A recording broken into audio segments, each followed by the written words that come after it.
কিয়ামতের দিন আল্লাহ রাব্বুল আলামিন 7 শ্রেণীর মানুষকে তার নিজের ছায়ায় স্থান দিবেন। আল্লাহর নিজের ছায়া, যেদিন আল্লাহর ছায়া ব্যতীত কোনো ছায়া থাকবে না।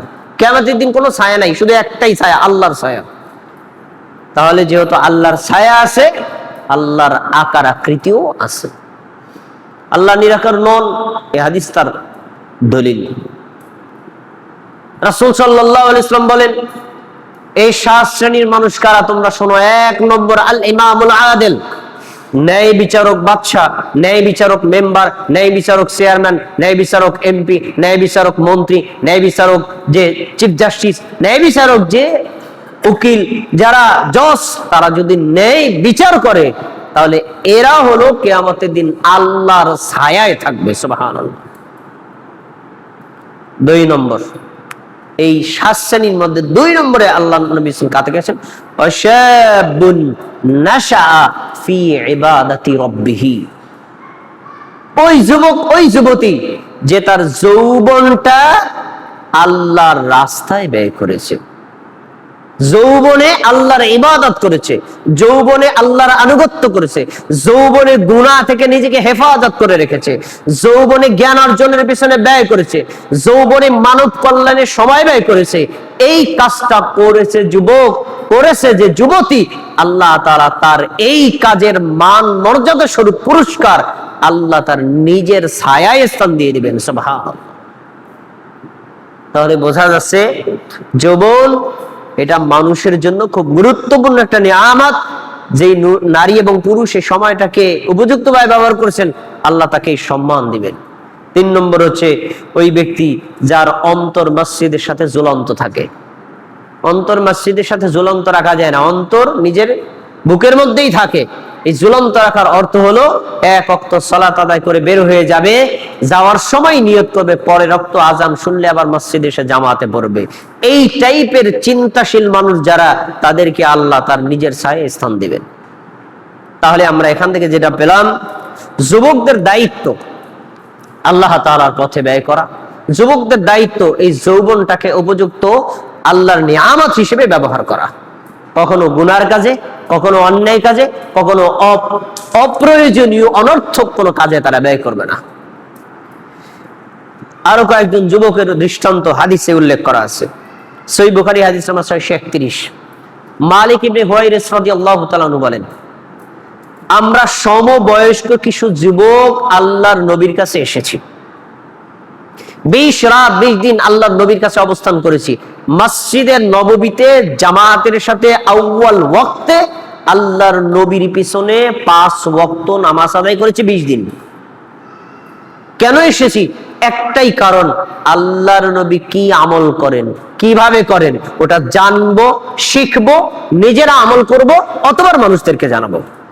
তাহলে যুবকদের আরেকটা দায়িত্ব পাওয়া গেল, আল্লাহর নবীর ইবাদত সম্পর্কে জ্ঞান অর্জন করা, সেই অনুযায়ী আমল করা, মানুষকে এটা শিক্ষা দেওয়া যুবকদের দায়িত্ব। হাদিস তার প্রমাণ। এবার যুবক বয়স কত গুরুত্বপূর্ণ। রাসূল সাল্লাল্লাহু আলাইহি ওয়াসাল্লাম বলেন, আখিরি জামানায় কানা দাজ্জালের আগমন ঘটবে। বহু মানুষ তাদের ঈমান নষ্ট করবে দাজ্জালের ফিতনায় পতিত হয়ে, কিন্তু একজন মুমিন যুবক দাজ্জালের বিরুদ্ধে কঠোর হয়ে দাঁড়াবে। একজন ব্যক্তিকে ধরে এনে তাকে দেহ থেকে মাথা আলাদা করে দিবে, তারপরে আবার তাকে মাথা জোড়া করে আবার জীবিত করে দিবে। মানুষদেরকে বলবে, দেখো আমি জীবিত, মরা মানুষকে জীবিত করতে পারি, দেখো তোমরা কেন আমাকে আল্লাহ বিশ্বাস করবে না? তখন ওই যাকে জবাই করলো অথবা আবার জীবিত করলো, সে বলবে, আমি এখন নিশ্চিত হয়ে গেছি তুই সেই দাজ্জাল। আমার নবী বলেছেন তুই এইরকম কিছু মিথ্যা কিচ্ছা কাহিনী দেখাবি যা মানুষ বিভ্রান্ত হবে, তুই সেই দাজ্জাল। আমি তোকে আল্লাহ বলে স্বীকার করবো না, আমার রব হলেন আল্লাহ, আল্লাহ ছাড়া দ্বিতীয় কোনো রব নাই। তাহলে দাজ্জালের মুখের সামনে আল্লাহ বলে কে অস্বীকৃতি জানালো? কে? একজন মুমিন যুবক। এরপরে যৌবন বয়সটা কেন গুরুত্বপূর্ণ? কারণ যৌবন বয়সে এমন কাজ করা যায় যা বৃদ্ধ বয়সে করা যায় না, যৌবন বয়সে এমন কাজ করা যায় যা শিশু বয়সে করা যায় না। কিন্তু মানুষ যৌবন বয়সের মূল্যায়ন না করলে এক সময় আফসোস করে, কোনো লাভ নাই। এই দৃষ্টান্ত হাদিসে এসেছে। সহিহ বুখারীর 4 নম্বর হাদিসটা বড় একটা হাদিস, পড়ে দেখেন। নবী সাল্লাল্লাহু আলাইহি ওয়াসাল্লাম যখন ওহী পেলেন, তখন খাদিজাকে বললেন, খাদিজা আমাকে কম্বল দিয়ে আটকায় ধরো, আমার ভয় লাগতেছে। কি হয়েছে বিবরণ বললেন। তখন খাদিজা রাদিয়াল্লাহু তাআলা আনহা আমাদের নবীকে নিয়ে গেলেন ওরাকা ইবনে নওফেলের কাছে। ওরাকা ইবনে নওফেল খ্রিস্টান ধর্মের একজন বড় আলেম, বৃদ্ধ বয়সে পৌঁছে গেছে, চোখে দেখে না। রাসূলের থেকে বিবরণ শোনার পরে সে বলছে, শোনো, তোমার কাছে যে এসেছে হলো নামুস, মানে জিবরাইল। যার কাছে এই জিবরাইল এসেছে তাকেই তার নিজস্ব জাতি তার এলাকা থেকে বের করে দিয়েছে, দেশান্তর করেছে, তোমাকেও বের করে দিবে। তখন রাসূল সাল্লাল্লাহু আলাইহি ওয়াসাল্লাম বলছেন, আমুখরিজিয়াহুম, কি বলছেন আপনি? আমার জাতি আমাকে বের করে দিবে, অথচ তারা আমাকে আল আমিন বলে, সাদিক বলে, আমাকে বিশ্বাস করে, আমার কাছে টাকা পয়সা জমা রাখে, এরা আমাকে বের করে দিবে?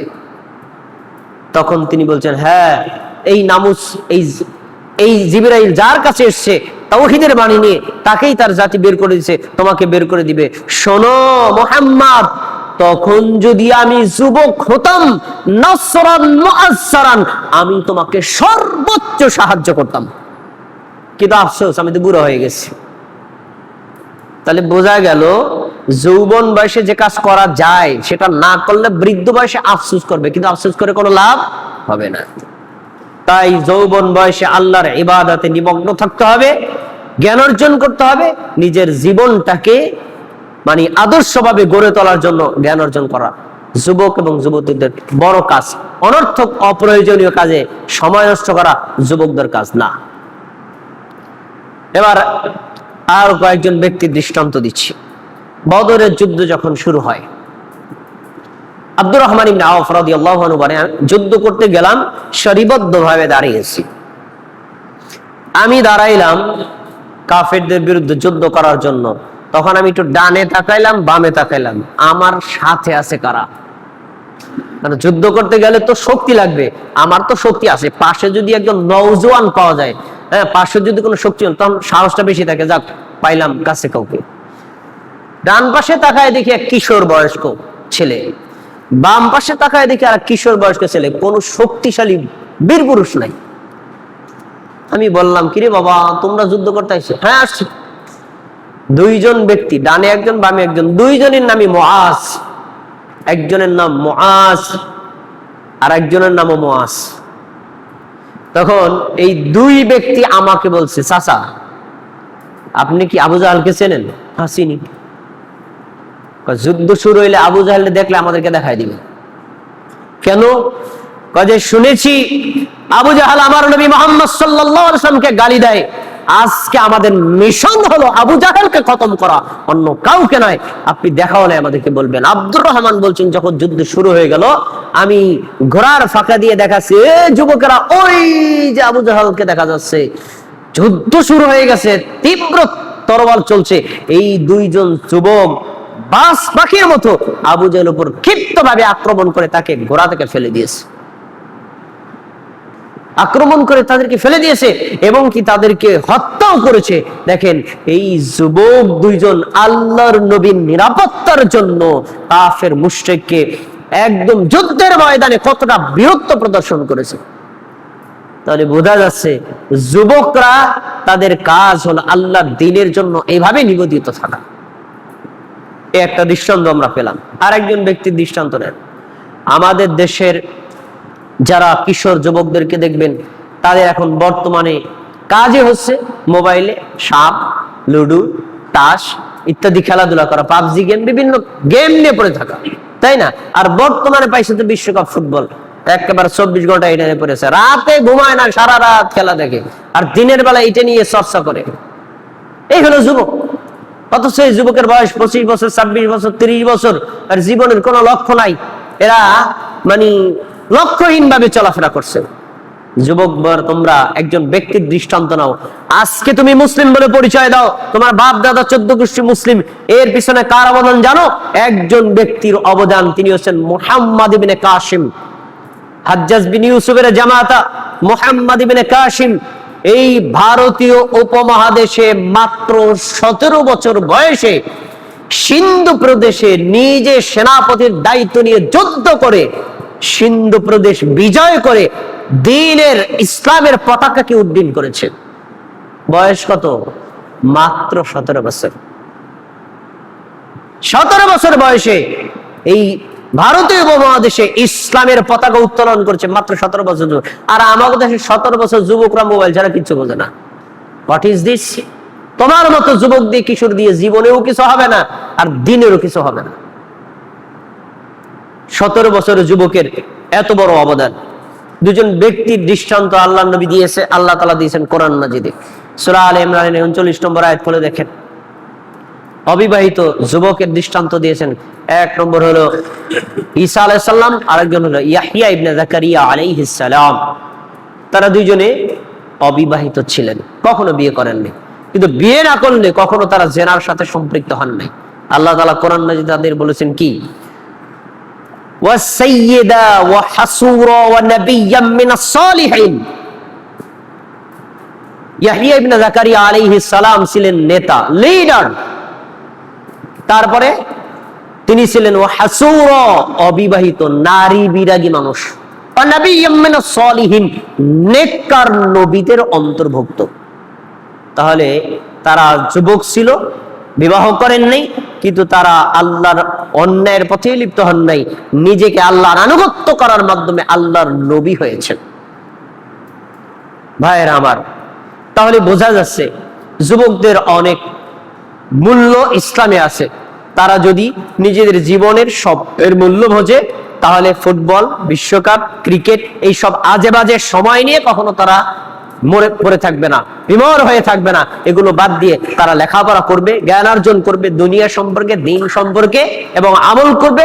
নিজেরা সাধ্যমতো দিনের জন্য আল্লাহর রাস্তায় মানুষকে দিনের দাওয়াত দিবে।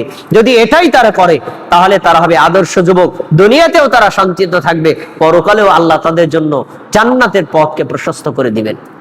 আবার এই যুবক যদি বিপদে যায়, তাহলেও ভয়ঙ্কর পরিস্থিতি রয়েছে। এজন্য আমাদের সন্তান যারা কিশোর, যারা যুবক, তাদেরকে এই ভয়াবহ সামাজিক ধর্মীয় অবক্ষয় থেকে ফিরিয়ে রাখা আমাদের দায়িত্ব। আল্লাহ আমাদের যুবকদেরকে সেই অবক্ষয় থেকে ফিরে থাকার তৌফিক দান করুন।